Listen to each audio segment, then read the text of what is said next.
Hello, Bears fans. Welcome back to Bears on Tap.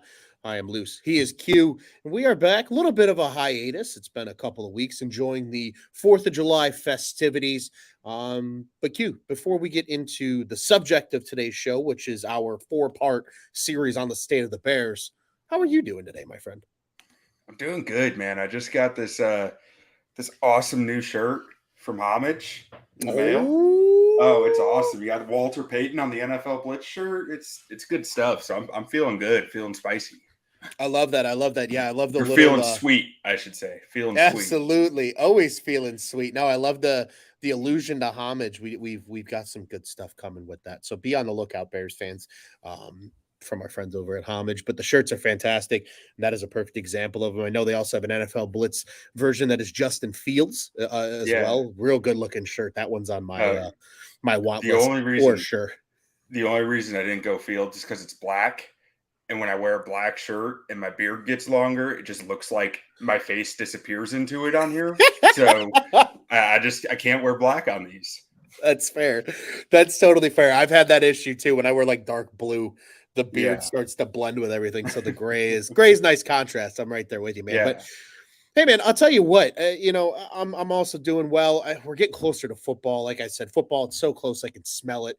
I'm ready to actually talk Bears, but we got a lot of good stuff to talk about today because for those that maybe haven't been keeping up with our last 4 shows, Q, you came up with the idea having a state of the Bears and asking 4 different groups of people. And we had the film guy, we had the numbers guy, just the traditional fan and a coach. And we gathered their thoughts on the same set of questions, same 7 questions. Obviously, each show had their own little insert questions because of the way the conversation went. But just to compare almost just how people look at football, and in this case, how they look at the state of the Bears. So something that you put together, Q. And we're going to quickly bring it up here as a big thank you to all of our guests. As we mentioned, our film guy was Mr. Robert Schmitz over at Windy City Gridiron. You can follow his Twitter handle there. Our stat guy, Mr. Jonathan Wood, our boy Skokes coming on the show as our fan, and then Mr. Brandon Robinson, which was the show you did with Q, the last show as well. If you haven't listened to that one yet, folks, please go listen to it. I mean, all 4 of them were Yeah. absolutely incredible. But a huge thank you and a huge shout out to all of our guests coming on during this series because it really has made for a lot of intriguing points and just intriguing dialogue surrounding the team based on kind of how you look at the team as a whole, Q. So, without further ado, man, I'm going to let you kind of take point on this because you did a nice job. For anybody that doesn't know, if you don't know this already, you clearly are very new to Bears on Tap. So that's why we're just letting you know about this. Q is very organized. Q is the exact opposite of me. Q is also very good with spreadsheets. So Q put together this beautiful big PDF spreadsheet of all of the answers from our panelists and all the detail and all of that stuff. So because you did all the work, my friend, I'm going to let you steer the conversation here today. But I've got the notes up in front of me as well. I mean, this really was super duper fascinating. And our boy Skokes here in the comments, we appreciate you, buddy. Thanks for joining us again. Let's start. Yeah. How Yeah. how So what did you think of the experiment as a whole, Q? Like that's what I really want to know. I thought it was awesome. I mean, so one of the things I was really worried about with this, like the only thing I was worried about with it was redundancy, right? The same answers, the same explanations. And it was, while we got some of the same answers, the explanations were all different, which is what we were looking for, right? We wanted to see different perspectives and how you reach these conclusions that to the questions that we were asking. And I thought we really got that. We got, multiple people might have said they're the thing they're most worried about is offensive line or defensive line, but the explanation was different in each one, which was Mhm. really cool to see and really, really cool to hear. And so my thoughts with today's show is we'd run through each question, kind of compare some of the answers and give our thoughts Yeah, on it and what we think. love that. So opening it up with the state of the Bears question, and I'll read off the questions so that anyone who hasn't listened to the previous ones will have a baseline of what we're working with. Absolutely. It was simple. What do you see the state of the Bears as being? Like where are they sitting to you? So the first response we got feels good. Still a work in process or work in progress, however you want to say it. But they're sitting in a really good spot after essentially taking their salary cap medicine and being like getting almost a reset on everything after leaving the Ryan Pace era. And second response, very similar. Things are looking up, and that we expect the Bears to be competitive. Not great. They're still missing high end talent, but Mhm. competitive. They have built a base for this team, and it continued with Skokes. Loves how Poles has approached it, ripping it down to the studs and trying to build up through the draft and through smart investments. Which Mhm. again, it all kind of fits the same idea. And then Brandon Robinson, his was a little different. It would still feel really good about the spot they're in, but he sees it as this is the start of the rebuild. This Mm. is where we are right now. Yeah. Previously wasn't the start; it was the ground zero. So Yeah. now it's like the studs are up and the rebuild really starts, and you start to form this thing. And his take was kind of tempered expectations more for this year, but very excited for what the future brings. Mhm. So, what do you think, Ron? What do you see the state of the Bears as being? You know, it for sake of the show, you want to say, "Oh, I feel differently than all of our guests," but I don't, because I think everybody was really spot on, and like you said, everybody answered in a different way, but ultimately got to kind of the same, I guess, theme, and that is this Bears team is on the up, right? This team is not in a spot where we're looking at another 3-14 season and the number one overall pick again. They just aren't. They should take a step forward. And there are a lot of ifs, right? I mean, there's a lot of ifs in terms of health of the roster. There's a lot of ifs of do your top playmakers truly perform like top playmakers? Your DJ Moores of the world. Obviously, Justin Fields is probably the largest what if of the Yeah. 2023 season. And even looking on the defensive side of the ball, do your linebackers live up to the investment, right? You mentioned that word investment, that smart investment. Do those guys live up to the some of the hype? Does the secondary continue to develop and improve? Mostly for the younger guys, right? The Jalen Johnsons, the Jaquan Briskers, now the Tyreek Stevensons of the world, and even the Kyler Gordons, second year player now coming into this year. But you're starting to see just so much more talent than I think we've seen really in a couple of seasons. This is probably the most talented Bears team we've seen probably since 2018. I mean, it's just the nature of the beast. They're not overpaying guys anymore to fill roles that they realistically can't fill. I think, like you said, that smart investment is such a key word, I think, in what they're doing right now and why they're on the up. Because if you look at the top paid guys on this team right now, they're young, they're probably going to get better than they are right now. And they fill kind of marquee spots for what this team wants to do. Middle linebacker, you know, it's obviously safety with a guy like Eddie Jackson. DJ Moore is your top receiver. So I agree with our guests in the sense this team's on the up, but there are still a lot of what ifs to this season. Like if the what ifs go well, this could be a 10-win ball club this year. You know, stupider shit Yeah. has happened in the NFL. We've seen it. But there's also a world where the what ifs don't go well, and maybe this team does only win, 6 or 7 games realistically over the course of the year. Yeah, I mean, I'm generally kind of in consensus with what we heard from everyone else and what you said. There's real reason to be optimistic right now about the Bears and where they're headed, but there's just a pause in my brain of like how optimistic.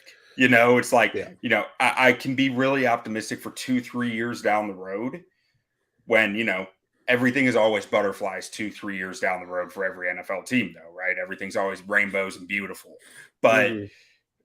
the Bears have put themselves in a position to be really competitive in free agency, in making moves, in acquisitions, and in draft capital, which is just really cool to see. I think one of my favorite things that was said through this whole series was on that last episode with Brandon Robinson on another question, even, but it was GMs always get applauded for making moves. They never get applauded for not making moves. And sometimes not making a move is the smarter decision. Mhm. So Well, I do have some skepticism left in my head of like, is Poles ever going to pull the trigger? He started to chip away at that with the number one pick trade because I thought he played that perfectly and like he pulled the trigger right when he should have.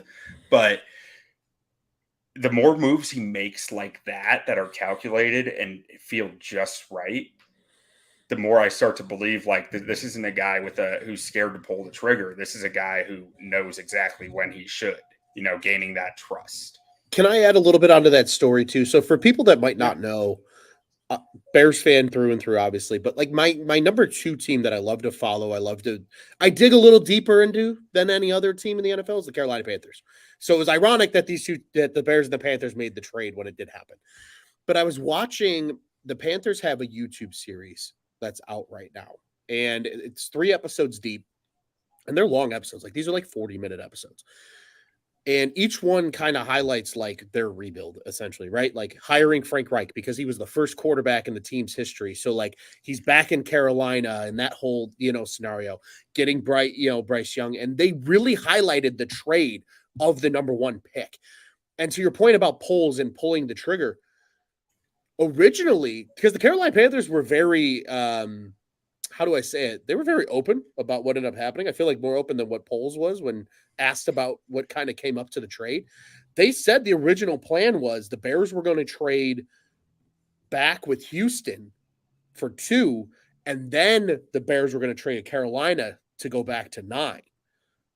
And Carolina move up to 2, so they'd still get one of the top 2 quarterbacks. But then because some things were going back and forth still, it's the way they make it sound is that the GM for Carolina and owner Dave Tepper just kind of woke up and chose violence and said, fuck it. Let's see if we can jump the Texans and just see what happens. And that's exactly what happened. And then Poles pulled the trigger. So it kind of goes back to when Poles was saying like, it just came together the way it came together and we couldn't say no, because to your point, right? And you said this on the show with Robert, right? And Robert also noted this, like it made it sound like DJ Moore was like the player they settled on, but it's like, no, the Panthers were pissed they had to give up DJ Moore, but they really saw the plan and what they wanted to do at the top of the draft, and having that opportunity to get to 1 instead of 2, I think is what ultimately swung them to be willing to give up DJ Moore. So it's really interesting to kind of say, like you said, right, where like Poles pulling the trigger and those smart investments, that was one where he took, I don't want to say he took advantage of, but he allowed the deal to be the best possible because Carolina wanted to be so aggressive. So he said, all right, let's make something happen then if you want to be that aggressive. And they did. Yeah. Man, I'm always skeptical when any front office says, we're happy with either of those 2. No, you're not. Shut up. It's like saying you're happy with the NFC Championship. Like, no, you're not. No. There's one guy who's better than the other in all your minds. Yeah. But so moving on to the next question here, it was, what do you want to see more of from the Bears? And all these questions are very open-ended, very interpretation based. And I really liked Robert's answer to start. Just, obviously he went a little more in depth with it, but started out just saying wins. Yep. Just win, baby.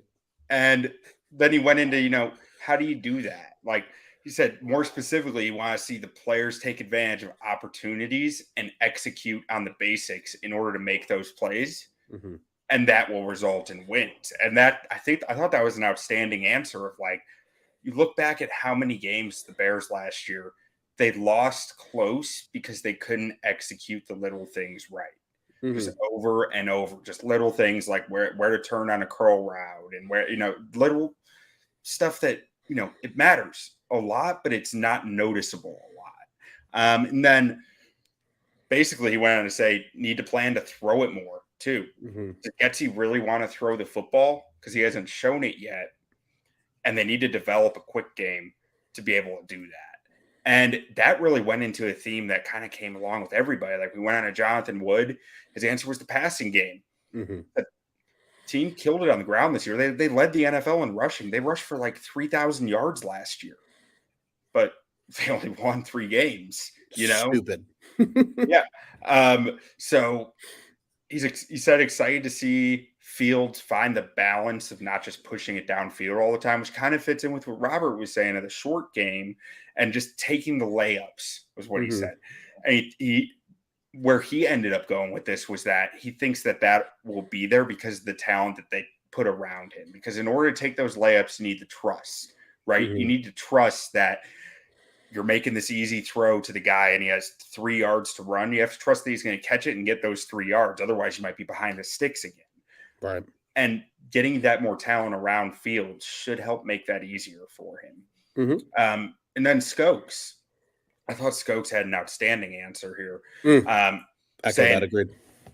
The routine offense, having a routine offense, what does that mean, right? It doesn't, it almost sounds like you're saying you want them to have like the same 3 things they do. This is Chicago Bear football. This is what we do. But that's not quite it. It's saying we have plays that are easy for us, right? Mm-hmm. We have bread and butter plays. We have things that we know we can move the football consistently with. And we're not living and dying by the 80-yard Justin Fields run or the Right. 60-yard bomb to DJ Moore that happens once every 20 plays, and then you're just trying to fill in the gaps in between. Mm-hmm. So I thought that hitting on like improving that success rate and being able to consistently move the football, that's something I can completely get behind. And then Brandon Robinson, I thought had such an interesting answer here, saying that he wants to see how this offense evolves around Justin Fields.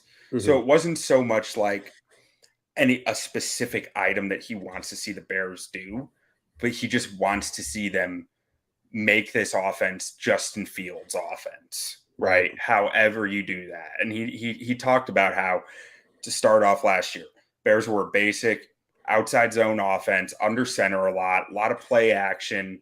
And then Fields started doing this thing where he just made touchdowns happen out of nowhere, right? And they started to say, I can get behind that. This is good. So they started tailoring it more to him and more to him and his game and his skill set. And that was mid-season. You know, there wasn't a plan around this. This was not at all done in training camp. This was all handled mid-season. So having a full offseason, a full training camp at install, and a full, months of time to think about how can we really accentuate Justin's skills. It's going to be really exciting to see as long as they're doing it right, which I don't know what's right. You don't know what's right. None of us do, but you hope they do. And then he also talked about how they need to tailor it towards DJ Moore as well, because having that first read type wide receiver in DJ Moore they now have, that's what's going to help with, because one of the biggest knocks on Fields, right, is it throwing with anticipation. We don't really see it, but you need, it comes back to that trust that you got to have in your playmakers. And the easiest way to build that trust, tailor this thing towards what DJ Moore does well too. Find that middle ground where you're hitting on both those guys, the number one target and the quarterback. And you should start to see that anticipation grow and grow and grow. But what do you think, Ron? What are you most excited for this season? I think what I'm excited for, excuse me. What do you want to see more of this season? I think the closest to what Skokes said. I really love that answer. Just the routine offense. Like, I'm sick and tired of the 3 and out, and then they magically put together a 5-play drive because it's 2 big plays by Justin Fields and then they score. Just more consistency. Like, consistency is key. And what I love about that is all 4 of our panelists' answers almost kind of build off each other in a way. Like, if I was writing a paper for like a university that needs to be 17 pages double spaced, like, I'm combining all 4 of their answers. And this is what we need to see more of the Chicago Bears in 2023, because they really did all kind of build off of one another, right? Yeah. You got Brandon saying, tailor the offense to Justin Fields. All right, great. They kind of did that a little bit last year, more so during the run game. So what else do they need to do? We want to see more passing. Okay, well, you got to build in Jonathan's answer then. Well, what else was passing going to help you do it offensively? Have a routine, because you're not just running the ball. You're not throwing the ball only 20 times a game. You're throwing the ball maybe 35, 40 times a game now. And then that, in theory, should lead to wins. So it really does kind of all build off one another. I think one of the interesting things too that Brandon brought up on your guys' interview was the idea of the pistol formation. Like that to me was incredible because it's true, right? Like the one thing that the spread offense lacks is the ability to run effective play action because there is no turning of the body and the shoulders for a quarterback to simulate run. And a lot of that quote unquote play action, I think, is why you see so many spread offenses use more of the kind of the RPO, right? And the run Yeah. pass reads because they can't build in that play action simulation that's going to freeze a linebacker. So what do you do to build that in? You freeze the linebacker by having an option to go to in the passing Yeah. game if he flies in on the running back for a run. That's almost what makes up for not being able to play action in a spread offense. So I love that idea of even if it's not going to be the whole offense, nor will it ever be at the NFL level. But if you build in some more of those pistol sets, it just gives the defense another look that they have to worry about. And I think that Yeah. can improve the passing game because it will allow for more of that play action. It really is just we want to see this Bears offense. I think really at the end of it, I want to see them be more fun. And if they're more fun, all four of our panelists' answers are being combined into that equation to make this offense work. Right. Right. Yeah, no, I mean, if there is no way we are going to be able to touch on everything that was, discussed in any of these episodes, but especially another the one shameless reason that everybody should go back and listen to all four of them. Yeah, and I mean, especially the episode with Brandon Robinson, our coach panelist. We got in the weeds on some stuff, and it was just some really good football discussion. Calling all football nerds, go listen to all four of these. You'll love all of them. Yeah. But so the next question here was about favorite thing you've seen from the Bears this offseason, and again, these were similar, but gotten to from different kind of viewpoints. Robert's answer was more like looking at the roster from the 100-mile up view of like just the complete aggregate that players can fail on this roster and get injured or miss time or whatever it might be.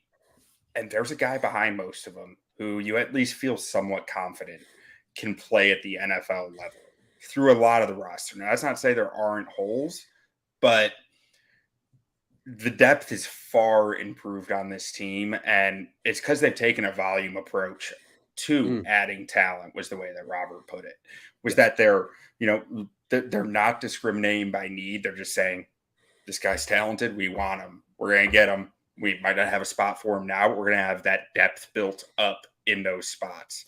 And that was really similar to what Jonathan Wood had to say, who said the improved depth across the roster is the thing that he is the most excited about, that he's loved to see them do. Because last year they went into the year with so many of these depth guys as starters, Yeah. Equanimus St. Brown, Dante Pettis, Larry Borum, Lucas Patrick, Jack Sanborn, Kendall Vildor. All these guys started for the Bears last year. Now they're all depth, which is probably where they would slot on most NFL teams. Yeah. And that's a good thing, right? They have built this depth naturally through that. And your depth now has, like, some of these guys had experience before this. Some of them didn't. And now they're NFL experience. They're not walking out on the field like wide-eyed. They're walking out there hungry because they had their chance, they lost it, and they want another bite at the apple, And then Skokes, his answer was a little different, but I really liked it. It was really just it really just boiled down to the investment in offense, right? And that's something that is very foreign to Bears fans, myself included. We've only seen it once, and it ended in just complete disaster. So I don't know what offensive investment is as a Chicago Bears fan. Yeah, upgrading the wide receiver room and the O-line room. I mean, you took your biggest asset, you made sure you got a receiver with it. Then you drafted an O-lineman in the top 10. You added one of your biggest O-line or free agent additions wasn't along the offensive line. They have clearly targeted the offense. And on top of adding a guy like, even people have very mixed opinions about him, but Claypool, even going back to last year, adding Claypool just because it's talent, you know, Mhm. maybe it works out, maybe it doesn't, but you added the talent level of the room. And even what was I thinking? I lost my point there. But Robert Tanyan, Bob Ton. Good Even you old bring Bob in a guy Tonyan. like Robert Tanyan, whose his Yeah. floor is pretty high as a tight end, and you feel pretty Mhm. good if Komet goes down that Tanyan can jump in and it can be pretty seamless. Yeah. And then Brandon's answer was a little different, but it was all about Ryan Pohl's patience.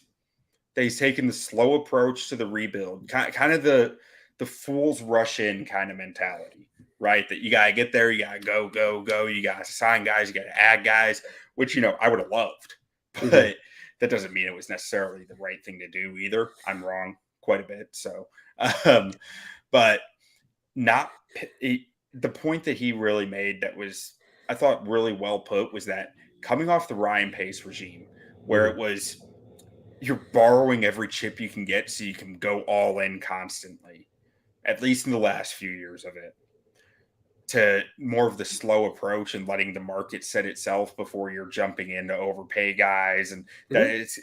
it was refreshing to him. And that the money that they're not spending right now, that's going to roll over to next year. And they're going to be able to pay DJ Moore with that money because he's going to want a new contract. They For traded the sure. number one pick for him. He's going to want a new deal. You got to pay Komet. You got to pay Mooney. So there's guys here who need money, and you're going to have more cap available next year that you saved this year. But what do you think, Ron? What was your favorite thing from the Bears offseason? I have to echo just again, Skokes hitting it on the head. I think the investment in the offense, it was very clear that this team wanted to invest in the offense. And it wasn't necessarily, again, it's not like they took, every pick in their first, second, and third round and invested in the offense. They still invested in the defense, which was absolutely the right move. They still did that in free agency. But Darnell Wright in the first round, DJ Moore, Claypool last year, Roshan Johnson to add to a running back room that you've already upgraded by adding Travis Homer and Deonta Foreman in free agency. And then you add Robert Tanyan to complement Cole Kmet. I think a lot of people forget, and even I forgot this. You know how I figured this out? Playing Madden yesterday, Q. I actually figured this out playing fucking Madden with the Bears playbook. They do a lot of two tight end shit. And having two tight ends that can be legitimate weapons on the field is a game changer. Not a shot at Trevon Wesco from a year ago, not a shot at Jake Tonges, but those guys are not Robert Tanyan, especially in an offense where Robert Tanyan was really fucking good in for a Yeah. multitude of seasons in Green Bay. So I think that investment in the offense is my favorite thing, Q. I want to hear yours as well. What was your favorite thing the Bears did? Ultimately, it's probably just the offensive investment. I'm there with you. Either that or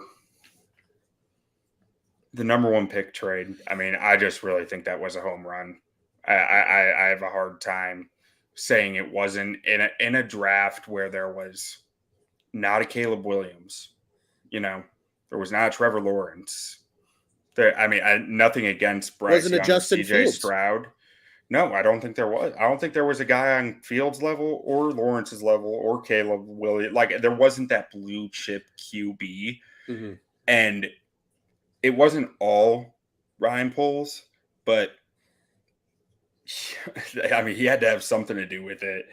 There was a lot of drama stirred up about two QBs who are good prospects, not great prospects, and there was a lot of smoke going out all over the place about it. There was no one really knew. I just thought that he handled that masterfully, Mm-hmm. and I can't laud him enough for it. Yeah, completely agree with you, man. I just the way that first round. I think especially too. Once I heard what kind of from the Carolina side of how that trade went down, and Poles was grinding on that trade. It wasn't just like he woke up one day and called Carolina and said, "Let's do a deal." Like that discussion was probably for a long time. I'm sure they had elaborate conversations with probably every team in the top 10 about what do you think about moving up to number one, especially quarterback needy teams. Like, don't get me wrong. I know they recommitted to Desmond Ritter, but like, you can't sit here and tell me that Atlanta didn't call with some type of legitimate level of interest, just Yeah. to at least beg the question of like, what would it take to move up? So I think even the Raiders too, right? Like, In to me, Tennessee, I think yeah, Tennessee probably called plenty. absolutely. Like, I think you saw that too with kind of how they approached their quarterback situations. Obviously, in Tennessee's case, they still ended up getting Levis in the second round, but look at Oakland, or pardon me, Vegas.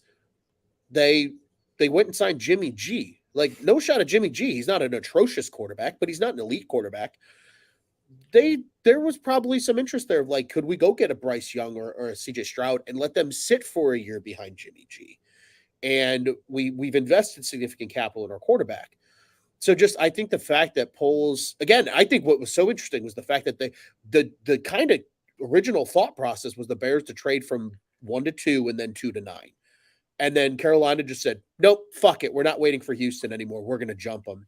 And that's how the deal went down. So I have to agree with you there. Dude. I think that's like a 1A really of favorite things is just the type of return and how that not only changes the team for the current time, right? Obviously, this year they got the the second rounder from Carolina. They got obviously DJ Moore, but you got 2 firsts next year in what should be a pretty good draft. Sheesh. Gotta love what Ryan Poles did. Yeah. Yeah. So next one here was least favorite thing from the offseason. And I'm gonna start jumping around on order here because I want to finish with a few certain ones. Sure. But so this one I'm gonna start off with Brandon Robinson and go the other direction. And he said the outlook of the O line, and he thought it might even been a hot take, but he thinks this Bears O line is still probably bottom 5 in the NFL. And really, his worries root from, you are a 5th-round rookie taking a step back and a rook at left tackle and a rookie right tackle away from serious issues, let alone the injury concerns with a Tevin Jenkins, with a Nate Davis who hasn't finished a full season in a few years. And he really got into the thing with Darnell Wright. He's a really good pass protector, but it's still a major adjustment to move to the pro level. Absolutely. And ultimately, he said he's expecting him not to play that well because that's what rookies do at tackle. Rookie offensive tackles do not play well. That's just kind of a fact out there for the most part. And these edge rushers are so good that he's worried that it's going to be a constant issue with this O line. And I can see where he's coming from because I'm still a little skeptical on this line as well. If everything goes right, I think they can be fine. They can be good even, but everything doesn't go right all that often in the NFL. And then moving on to Skokes, I thought he had the best answer of this whole show with this question of the whole series. Like Skokes just knocked this one out of the park. And just the way that he presented it was, the he hyped it up. Nature. Yeah, he hyped it up.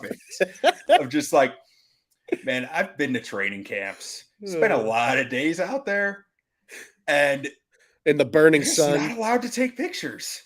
Yeah, not allowed to take pictures or videos. They'll call you out. They'll make you show them that you're deleting it, and it's like the first 2 weeks of training camp, we're installing basic stuff. Yeah. It's not like we're giving out like national secrets here. No, it's 47 gap and 56 gap. Just let it run. Like, who cares? The real nail in the coffin on this answer was that when he mentioned the Patriots who live stream their training camp online. It's like, what are we doing here, Bears? Come on. I felt that one. I really did. I agree. And then Jonathan Wood's answer really came pretty similar to Brandon's, of that injuries start to hit on this O-line, which is not unfeasible considering the injury history of some of these guys, that it just felt like they needed to add one more starter on this unit. They needed to add a center or another guard or one of those two, or a right tackle even. Like before the draft, I personally think a swing tackle would have made a lot of sense to bring on, but Borum is okay there. So like, I mean, he's probably about league average for a swing tackle, I'd say. So like that's generally fine. But really just hitting on that point that there's a lot of question marks on this O line. Could end up being fine, but it would feel a lot better if they added one more sure thing there, one more vet that you felt good about. And then the final answer here was from Robert, and it was a little different. And I think that Robert has a real way with words and of putting things in perspective. He does. And he crushed this one. And he said, by punting on 2022, the implicit drawback is that you've hung Fields out to dry, right? Mm-hmm. And that you don't really know what you have in him because he hasn't had any tools, right? We have an idea. We know he's talented. We know he's got that gamer in him, and he's going to do things on the football field that are really exciting. But you're still trying to figure out what exactly it is that isn't good at because he hasn't had the tools around him to really even assess it. Mm-hmm. And the thing that really hit home for me on this is that the Bears are coming into this season saying that they have to trust the most important position in football can ignore all the bad lessons from the last 2 years and suddenly take all the good lessons and just bring them in easily. And I mean, that's very just mixed communication, right? Mm-hmm. Like ignore this, but learn this. It's that is something that is hard to do. And ultimately you've started to ingrain in Fields' mind just from a physical standpoint of like getting hit or not getting hit. Why would I step up on the in the pocket and not leave the pocket? You know, when it works so well every time. And when I do stay in the pocket, I get a soul-crushing hit. Or, you know, why would I trust the wide receiver to be in the right spot at the right time? Or even think play action's helping me with the way some of this stuff has gone. Mm-hmm. And ultimately, the thing that really nailed it to me was Justin Fields and us we're different. You know, we see what's happening. We get emotions from it. We have feelings from it. He's living it. You know, 12 soul-crushing losses was the way that Robert put it. What does he take away from 12 soul-crushing losses last year where he put life and limb on the line week in, week out? And it hits different for me when I hear it that way. You know, yeah. So what do you think, Ron? What's the thing that was your least favorite aspect of what the Bears are doing right now? I love the way that Robert put everything. And I think that's definitely something that needs to be thought about. But I think in order for Robert's point to potentially be proven wrong, I lean with Jonathan in the sense of the lack of investment in the offensive line, right. Specifically in the depth. Like, I don't hate that you brought in a guy like Davis, who statistically is like one of the best pass blockers in the NFL. I don't hate that you brought in a high upside right tackle and a guy like Darnell Wright, who is natural at the position, and it shouldn't look too much like a fish out of water despite being a rookie tackle. But again, right, it's kind of like what we kind of started the top of the show with the state of the Bears, right? There's a lot of what ifs on that offensive line. Yeah. Can Cody Whitehair stay healthy? Can Tevin Jenkins stay healthy? Like that's 2/5 that's 40% of your offensive line right there. And then you throw in Davis on top of that. Your entire middle three have dealt with injury issues over the last 2 to 3 seasons. That's a huge concern because the depth behind them isn't great outside of a guy like Lucas Patrick, who again is probably a league average backup in that event. And he can't play all 3 positions at once if 2 guys go down. So, you know, I think the lack of another guard or the lack of maybe even a veteran center is a little worrying. I don't hate what they did at tackle. I think they'll be okay at tackle. I really do. I think Wright will be okay. And I think Jones takes a step forward in year 2. But that middle, 60% of the line right now is either make or break. And that will directly affect what happens to Justin Fields in 2023. So I have to lean with Jonathan. I would love to hear what your thoughts are, though, Q.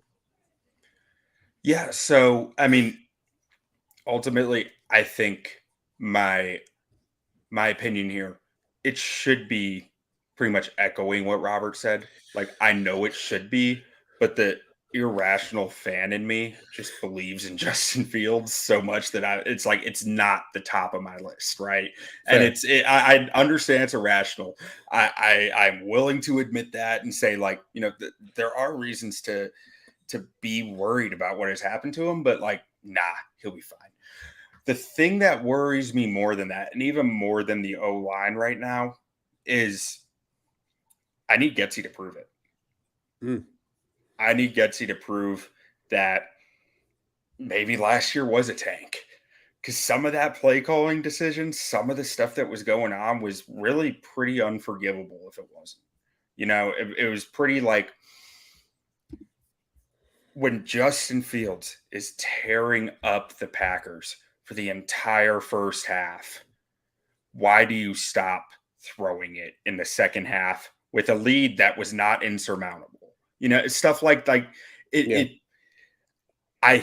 I don't think it was as egregious as it might be, but Mhm. like I need that to be proven.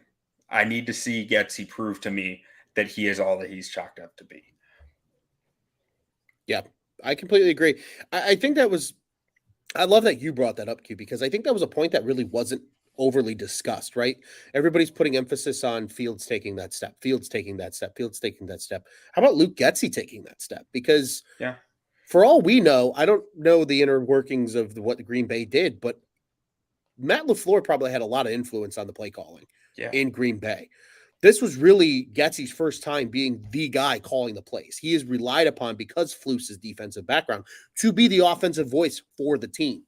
So the fact that, like you said, I can't. I mean, how many games did you and Beat and myself and whomever was taking the mic on Bears on Tap last year, just be like, what the fuck were they doing in the second half, or what were they doing here with the play calling?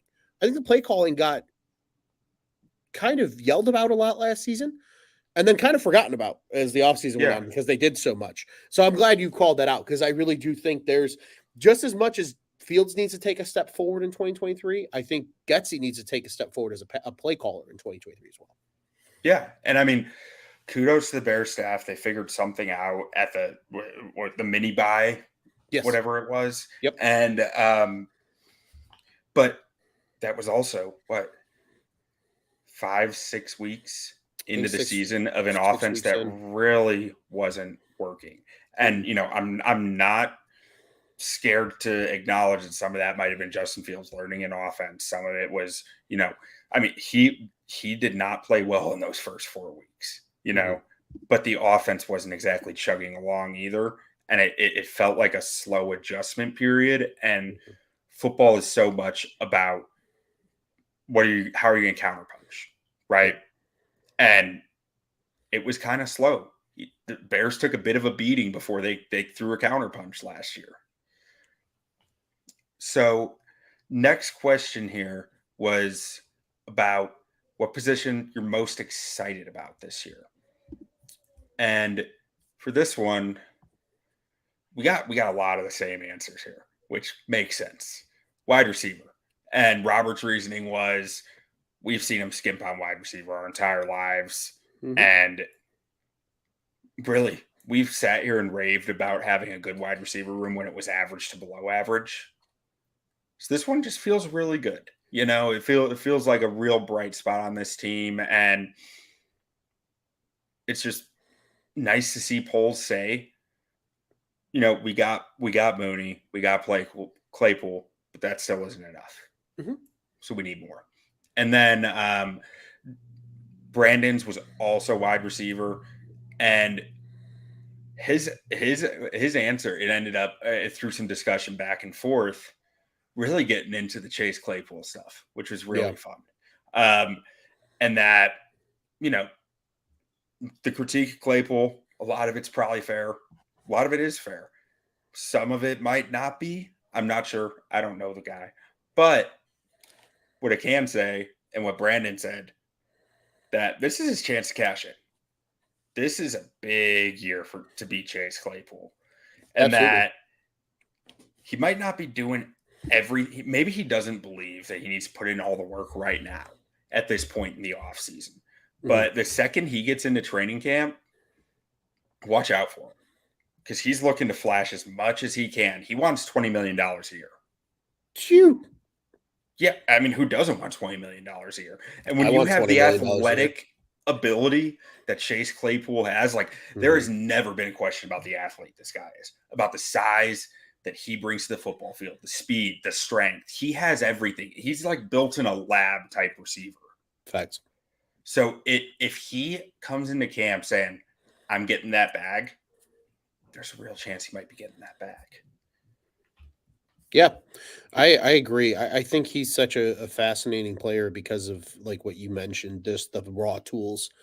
And maybe some of it is finally that he's like, hey, if I want to get paid, I gotta come in ready to play and show people what I can actually do. Yeah.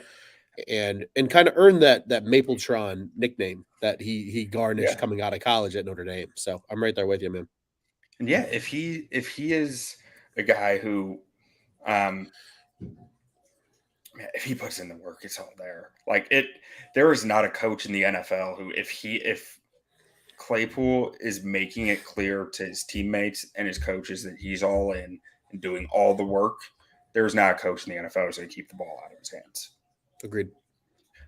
So Jay Wood had a similar response in skill positions. He said, because there's always 5 of these guys in the field for the most part, he sees running back, wide receiver, tight end pretty interchangeable here, but it all works in cohesion together, which I can really appreciate. And I actually kind of like that outlook on it. But just that last year, there were maybe 3 of these guys that you really felt comfortable with between these positions of being, starters on your team. And this year there's 8. And that's a big jump. That's a lot more guys that you're putting in there at skill positions, not even just for the starters at all times there, but to mix and match when you need to. When an injury happens, that you can go more heavy formation. You can go more 11 personnel, and you have solutions to some problems within that. And then Skokes went a complete different direction here. Opposite side of the football. And I like it. The secondary. Yeah. I'm excited to see the secondary this year too, so I can't blame them. There's a lot of talent in that secondary. Yeah, you got 3 top 50 picks at cornerback. You've got Eddie Jackson, a former All-Pro at safety, and then another top 50 pick next to him at safety. So you got 4 top 50 picks starting, plus an All-Pro player. That's a lot of talent in a secondary. But what do you think, Ron? No, just to add to Skokes' point too, I think what was cool about Skokes' answer too was he didn't just stop at they have Jalen, they have Kyler, they have Jaquan, they have Eddie. He didn't even really discuss Tyreek a whole lot either, which was cool. No. He went into the depth guys that they got in this draft. He went into the Terrell Smiths of the world. He went into some of the lesser known names or the guys that maybe we didn't pay attention to as much, but are going to be just as important to this DB room in 2023. So I think that made for a really interesting answer. But I agree with you that this secondary probably has as much talent as I can remember in my fandom as a Bears fan in 20 plus years, probably dating back to the days of Mike Brown and Tillman and Chris Harris. And like, we're talking that level in terms of talent in the secondary. But Q, to answer the position, what I'm truly most excited about. Yeah, it's hard not to be excited about receiver though. Like it's hard because I like DJ Moore. Again, this was a guy that I not to say I called it, but I've been hammered on the door since the trade deadline. I said the Bears needed to look at DJ Moore back when they acquired Chase Claypool. I was like, Carolina's in a weird situation. They're probably going to blow it up in some capacity. Carolina was reportedly open for business. It was like they would trade DJ Moore in a heartbeat because he just got paid. That's $20 million a year you're allocating to a receiver. Granted, again, like Robert mentioned, you get him at a discount technically because all the signing bonuses stay with Carolina. Yeah. So he's costing the Bears 20 mil, a little over 20 mil this year. But the next 2 years, he's only costing them about 16.5 mil, which bargain for a guy like DJ Moore. And he's still young enough, right? Like this isn't a 30-year-old receiver coming in where he's going to decline in 3 years. He's 26 and like he just turned 26 a couple months ago. So you've got 26 this year, 27 next year, 28. He'll be 29 entering what should be a big dollar value year for him if he gets paid again in free agency, whether it's with Chicago or not. Hopefully it's with the Bears because I'd love to see DJ Moore be a Bear for a long time. And then, you sign him to that 4-year monster contract and he rides that out. And then again, because of his addition, you slot everybody else into good spots. Mooney does not need to be the number one guy in this offense. He thrived when he was not the number one guy in this offense, when they still had Allen Robinson. Yes, I know Allen Robinson wasn't good that year statistically. He wasn't targeted a lot, but as a result, he was still in the field. Darnell Mooney went off for 1,000 yards. And then Claypool, like you mentioned, this is a guy that has all the talent in the world. If he puts it together, he's not a Bear next year. Let's just put it that way. If he has a quality season this year for Chicago and truly is that number 2 behind DJ, he's not a Bear next year because they're not going to pay him $20 million a year when you already have another $20 million a year receiver on your roster. He's probably going to go somewhere else. And they probably re-sign a guy like Darnell Mooney to decent money. And then they have Scott. They probably will draft a guy, whomever. But it's a room. And I think Scott's a guy we've barely talked about. But watch him come into some game and get some 55-yard touchdown out of nowhere. And we're just going to be like, holy shit, this is awesome. Because, again, Mooney was a late-round receiver. And look how he panned out. And the Bears are very prideful of, at least of the last couple of years, of how they've helped develop some of these young guys coming out late in the draft and how they've been able to find kind of late talent. Maybe Scott's another one of those guys. Yeah. I mean, for me, my answer's a little different, and it's a bit of a pretty biased because he was my guy going into the draft, but it's Gervon Dexter. I am excited to watch, and this isn't necessarily this season. I'm excited to watch Gervon Dexter over his career. Watch him develop over the next 2-3 years as a guy who is a little more raw to football and had some weirder assignments in college of what he was being asked to do. So they always say, right? You hear from former NFL GMs, former coaches of we get into rookie minicamp, we get into training camp, we know who's a bust, and we know who's the real deal. Mm-hmm. The Bears are pushing the hell out of Gervon Dexter right now. They feel like they are pretty damn sure this guy is good. And I am excited to see it because I felt the same way watching his tape before the draft. Heck yeah. Yeah, I mean, he's another guy too, Q, just to quickly add before we venture to the position that most nervous about, which is ironic because for most people had the same answer. But yeah, I mean, they just released a get to know Gervon Dexter on their YouTube channel for the Bears. I saw that he's wearing number 98. It's a good looking number on him. Again, makes it look small. Yeah, but he's a guy that, when you and I talked about it, Q, over the last handful of shows, just a guy that, again, he profiles as a guy that he's never going to be the flashiest player, but son of a bitch, he's going to make a difference in the middle part of that defensive line. And that goes a long way. I mean, look at all the years that the Bears defense was successful in the 4-3. Yes, Tommy Harris, yes, Henry Milton were good 3 techniques, but they usually had a pretty solid one complementing them as well. And guys like, Tank Johnson and some older names as well. So Ian Scott. Yeah, Ian Scott was a monster at the 1 tech. So, if they can get that out of a guy like Gervon Dexter, where I think today's world, the 4-3-1 is a little more athletic than it used to be. Yeah. You never know, you gotta be interchangeable. I don't think you had to be as interchangeable back then. But, and that's not to say that I am not worried about the D-line, or I think Gervon Dexter's going to come out and be defensive rookie of the year or anything like that. I'm just really excited to see his growth game to game. Fair. So the next one, position most nervous about, as we've touched on, Robert actually took us for a bit of a spin here.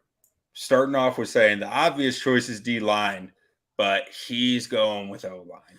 And I'm not going to rehash everything that we said about the offensive line, but ultimately, his take came down to put this many expectations on your QB. You'd like to see more on the O-line, especially for a QB who holds the ball longer than most. And then for the most part, it was, everyone else was D-line. Jay Wood talking about how, even though you got the 2 rookies, there's just not that star here and that strong player even. Not even necessarily star, but D-line is so much about star talent that it's hard to say you've got much unless you got at least one guy that you feel like can make a Pro Bowl any given year. And then let's see, Skokes, who's going to rush the passer? Same thing. Talk a little bit about the best start to the answer too. Just who's going to rush the passer? Who's going to go get him? Who's going to go get him? Not me. Are you? It was perfect. Talked a little bit about Trevis Gipson, how the expectations are pretty high for him with more opportunities. He didn't quite live up to it. And hopefully, maybe we'll see something from there. Dominique Robinson had the big first game last year, but then you started to realize that the workload was a lot more than he was used to, and that he was a pretty raw player coming into the league. And then Brandon had just a really interesting discussion here that we had about D-line, and really got into talking about he's really interested to see what Flues and Williams are going to draw up this year for the D-line. And he went on to talk about how when you don't have the Jimmies and Joes on defense, it doesn't really matter what the X's and O's are a lot of the time. It's just really hard to create production when you don't have the talent. Mm-hmm. And he sees them doing a lot of work to create stunts, to get guys free. Went on to say that you got to run stunts, you got to blitz, you need to generate pressure, do whatever you have to do to create havoc out there. And it's just hard to do when you don't have a guy who is like the center of all that, right? Who is telling you which way the line is going to shift to in pass protection, and to that give you that trigger of like, oh, we see how they're playing Khalil Mack, so we know the rest now. Like that ace card is not there for them, and it's just hard to do when your front is that low on talent. But what do you think, Ron?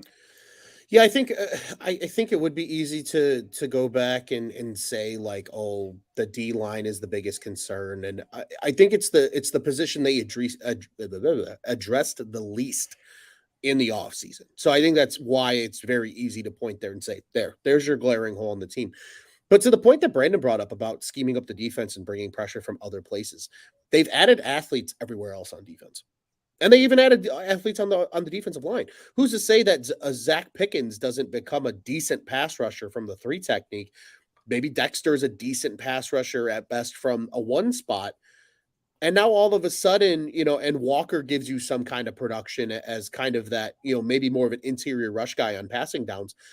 Maybe they do create just enough havoc where a Tremaine Edmonds on a blitz, or a TJ Edwards on a blitz, or maybe even a Jack Sanborn on a blitz, somebody of that nature is going to increase. Jaquan Brisker coming on a blitz. I mean, he was the team's leading sack getter last season. Go for 2 in a row. Yeah, why not? You know what I mean?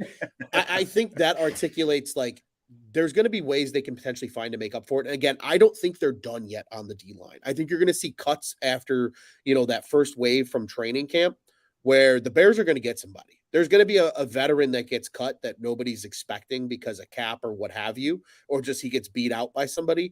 They're going to snatch him up immediately and plug and play at one of the DN spots. I think that's what's going to happen. It's for me though, it's the O-line.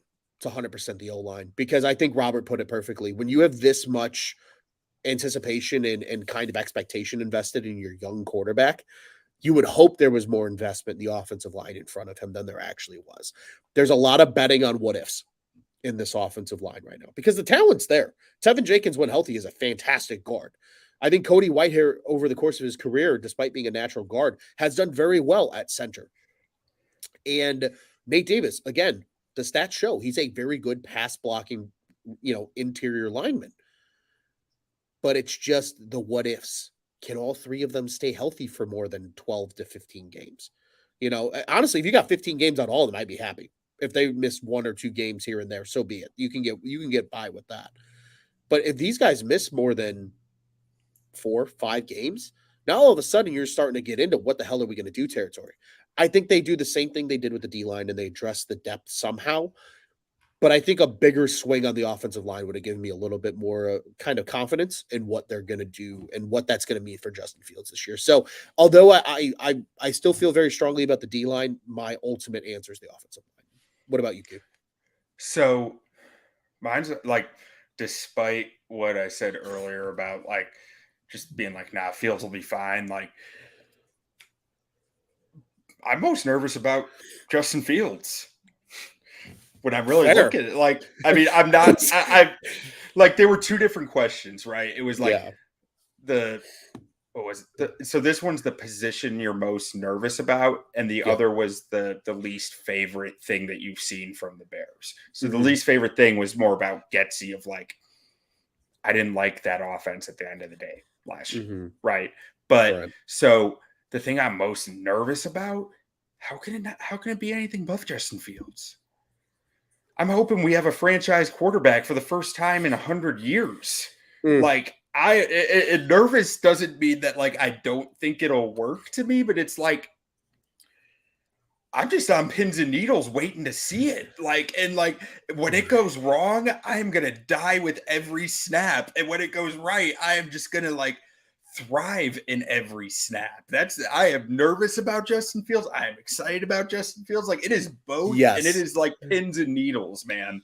Preach. You know what, Q? I went off on a small rant about this the other day, just talking to my dad, because we were talking Bears, and he's like, they're going to be fun to watch. I said, you know what I was thinking about the other day? I was like, the Blackhawks, I know what the Blackhawks are going into this season, right? It's a building year. They're in a rebuild. You got the number one pick. You got Connor Bedard, the generational talent. He's going to be fun to watch. They're going to be a fun team. They're probably still going to suck, and that's okay. I'm there to watch the fun, not the suck.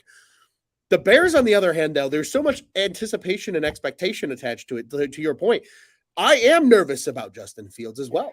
Because again, this is either this team's fun as hell this year, and yeah, maybe they lose some close games because the defense just gets beat up because the lack of talent on the pass rush, and quarterbacks can sit, like really good quarterbacks are going to sit back there and probably dice this defense up a little bit. But what if Justin doesn't perform? Right. This team wins 4 games maybe next year at best. And we're sitting here going, do they take Caleb Williams in the first round? Do they use those 2 picks to try and trade up and have a shot at him? And that's not a conversation I want to have. I want us to be sitting here going, how do we make this ball club better now that we know we got the franchise quarterback? Because Q, neither one of us, and let's be completely, I'm going to drop F-bombs, completely fucking frank here. The Bears maybe have never had a franchise quarterback. The closest thing you can maybe say to that is what? Jay Cutler? I mean, if you want to count Sid Luckman, you have to. Yeah, Sid Luckman was the last true franchise quarterback that the Bears did not have to go get from somebody else. And that was in the 1940s. Like, even who's the best quarterback we've ever drafted since Luckman? McMahon, I guess? Maybe. Kyle Orton might be up there for that award. And that's not a shot at Kyle Orton, but like when your best homegrown talent at quarterback in your team's history since the 1940s is a game manager out of Purdue, like Drew not named Drew Brees. Shit, that's not good. So I want a franchise quarterback. I am right there with you, Q. I love that point. Okay, so last question here was just simple as a prediction. Robert said his heart says 9-8, but his head says 7-10, and he doesn't know where the losses are going to come from, but he just knows there's probably 2 or 3 losses where we're asking, how on earth did this happen? It's inevitable. There'll be a bad call that twists a close game. There'll be a horrible fumble, an interception off a helmet. Fluky stuff happens in football. You mean like it's football, like a drop pass from Equanimous St. Brown, or like a no call on a clear pass interference against Chase Claypool type thing? Yeah. Okay. Yeah. Stuff like that. So he says ultimately he's going with 7, and he knows he doesn't think he'll be disappointed with 7. And it's a little bit of protection there, which I can fully respect. And then let's see. Let's go to Skokes because he said the same number. I think 7-10 is the sweet spot. And then we got into some fun conversation about how we gotta win week 1. Been talking a lot of shit. We gotta win week 1, which I fully agree with. That if they lose week 1, it's gonna be pretty miserable on Twitter and with any Green Bay friends. We all have them. We all can't stand them, but they're our friends. So what can you do? And then let's see, Jonathan Wood. Or actually, let's do Brandon first. Brandon said somewhere between 6 to 8 wins. And he asked if he has to pick a number. He said he's going with 7. Thinks it's gonna be a lot of excitement, a lot of close games, a lot of coin flips out there that could easily push this number up or down because that's what coin flips do. I look at the Vikings last year. But ultimately, he says that he thinks that's 6 to 8. That is the range. And he doesn't care that he's not predicting a winning season. As long as you're competitive and you're seeing Justin Fields grow. Mm-hmm. That's the only thing that matters this year. You're not expecting to win a bunch of games. Your number one worry is seeing Justin Fields grow. And we see it. We see a guy who puts in all the work, says all the right things, and supposedly does all the right things. So now we need to see the development because we know he's doing all this stuff. We know that it's all coming together. So that development needs to follow. And then he even made a point of like, we want to see some struggles in training camp. Yeah. Right. We want to see him have down days because that's where development happens. Development doesn't happen when you have Jay Cutler interceptionless camp. Right. Development happens when you go through the ups and downs and learn things from failure. Mm-hmm. So you'd rather have that happen in camp than in season. Yeah. Put learning points on tape is more or less what it is. Yeah, absolutely. Yeah. Absolutely. And then so Jay Wood, I thought, had one of the most reasonable takes here and most interesting of that. The Bears team is one of the hardest to predict in the NFL because there are so few certainties and so many unknowns, but there is talent here. So it's like there's a lot of swinging points, a lot of pivot points on this roster that changes a lot of things each time one moves. Yeah. And a lot of moving pieces, I guess, would be the best way to say it. So he ended up saying he's going cautiously optimistic at 9-8, just as easily 8-9, I assume. But like I like that one. And he thinks that this team could win 10 or 11 if everything goes right. Now, everything goes right. That's a lot of things. And like we said earlier, that doesn't happen much in the NFL. But I liked his answer a lot. And he even talked about the elephant in the room of Justin Fields, like actually having an NFL caliber offense around him for the first time ever. So I thought, well, not first time ever. He had an NFL caliber offense at Ohio State, but we'll let that slide. Fact. So what do you see happening, Ron? Yes, I agree with, I think, everything, because everybody said the same things. Like, things go right, this team absolutely can win 9 or 10 games and probably make the playoffs. I don't think the NFC is that talented this season. I think outside of the Eagles, there's a lot of, again, what if teams, right? Are the Lions going to be better? Do the Vikings regress? There's a lot of what ifs that really the Eagles, in my eyes, are the only certain team. The NFC South is a hot bin of garbage that probably is only going to produce one playoff team this year. So there's a world that the NFC East or the NFC, or the NFC North have, 3 playoff teams. Like, I think that's really, really possible because I think the West might be that way too. I don't know what the West is going to do. I think you got San Fran. I think Seattle's still going to be solid, but Arizona's not going to be good. They're without Kyler for a long part of the season. I don't think LA is going to be very Everyone's sleeping on the Cardinals. Watch out. Hey, they're going to win. Their over-under is 4.5 wins. They're going to win 6 games. I think they win. I think they win 6 games, but they're not making the playoffs, right? No. So I think Rams are going for Caleb, though. Fact. I think this is a year where the Bears can have a lot go right, maybe not everything go right, and still be good enough to make the postseason. I don't know if they're good enough to go on a Super Bowl run. I don't think they are at all. But they could absolutely make the playoffs, maybe sneak out with a first-round win somehow and then get disappointed in the second round, and I would be very pumped about that.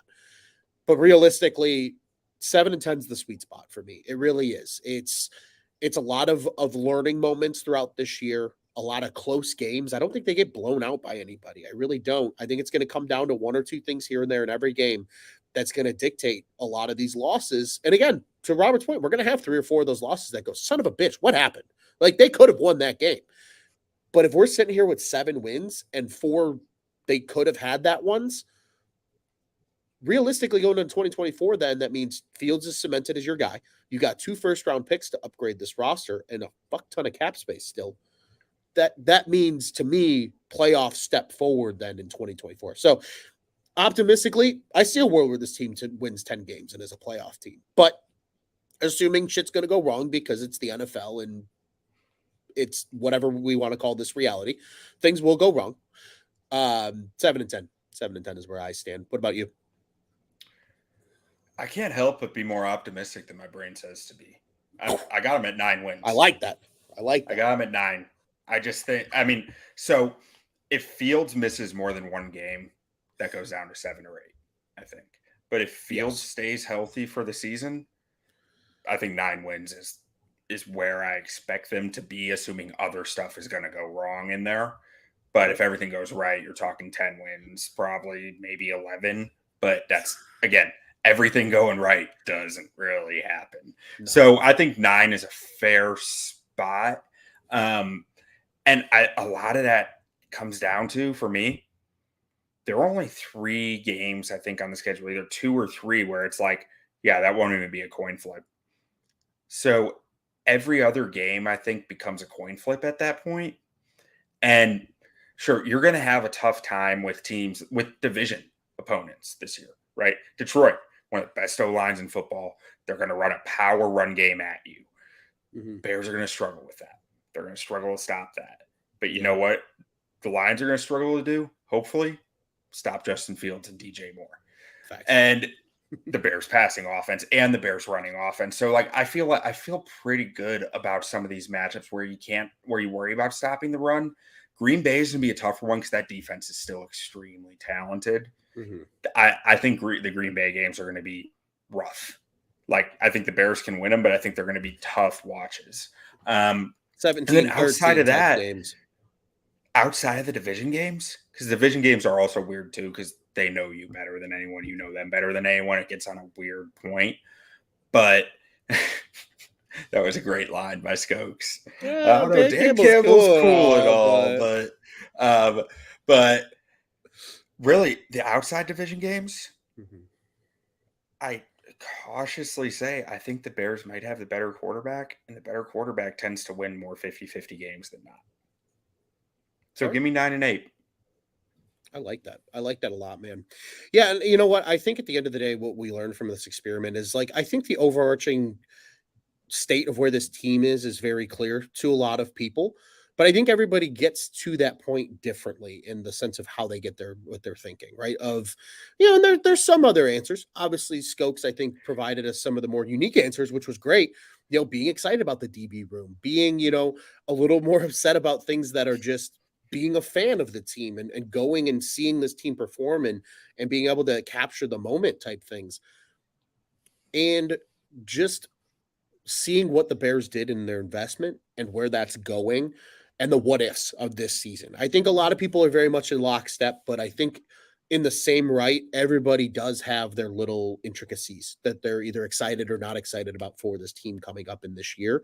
And I think there is still very clear, like, yes, maybe there's concern about like the O-line and the D-line and some of these other position groups, but I think everybody's concern levels are very different in how they look at it. I think that's what this experiment kind of showed with 4 very different people joining us on the show here and discussing through everything.